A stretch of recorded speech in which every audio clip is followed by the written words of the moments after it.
கொஞ்சம் கவனிங்க. அண்ணா குடிக்காதீங்க, ஐயாவே குடிக்காதீங்க.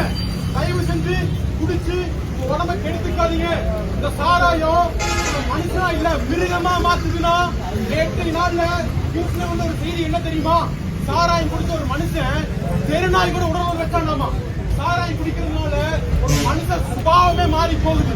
இன்னைக்கு சாயந்தரம் அன்னைக்கு குடிச்சிருக்கிறீங்க, இன்னைக்கு சாயந்தரம் உங்க வீட்டுல நடக்கிற காரியத்தை சொல்லிட்டுமோ உங்க மனைவி கிட்ட காசுக்காக அடிக்க போறீங்க, கண்ட கெட்ட வார்த்தை பேச போறீங்க.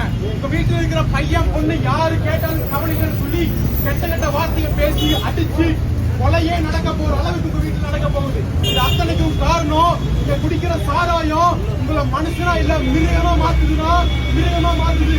அது மாத்திரம் இல்ல, எத்தனை போய் பாருங்க, எத்தனை பேர் குடிச்சு கேன்சர் வந்து பட்டுருக்காங்க தெரியுமா? குடிக்கிற சாராயமும் பீடி சிகரெட்டும் உடம்ப கெடுக்கும், சரீரத்தை கெடுக்கும், குடும்பத்தை கெடுக்கும். அது மாத்திரம் இல்ல, கஷ்டத்தால குடிக்கிறேன் பிரச்சனையால குடிக்கிறேன்னு சொல்றீங்க. உலகத்துல யாரு கஷ்டம் இல்ல? பிறக்கும் போதே எத்தனையோ குழந்தைகள் அனாதைகளா பிறக்கிறாங்கன்னா, அனாதைகளா கைகால் இல்லாம கண்ணு தெரியாம அப்பா அம்மா இல்லாம உடம்புல எத்தனையோ பிரச்சனை குழந்தைகள் எல்லாம் பிறக்குது. மனதளவான உங்களுக்கு பிரச்சனைனா கொஞ்சம் கேளுங்கன்னா ஐயா கொஞ்சம் கேளுங்க. நீங்க கஷ்டப்பட்டு சம்பாதிக்கிற பணத்தை கொடுத்து உங்களுடைய உடம்பை கெடுத்துக்காதீங்க. தயவு செஞ்சு மனம் திரும்புங்க.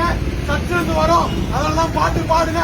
வாழ்நாள் எல்லாம் வீணா கெடுக்கிற உங்களையும் அவரு பரிசுத்தமா மாத்துவாரு. யாரும் கொடுக்காத சமாதானத்தை இந்த சாராயமும் வீடு சிகரெட்டும் கொடுக்காத சந்தோஷத்தையும் சமாதானத்தையும் மாத்திரம் கொடுக்க முடியும். அவரை நம்புங்க, அவரோட ரட்சிக்கப்படுவீங்க.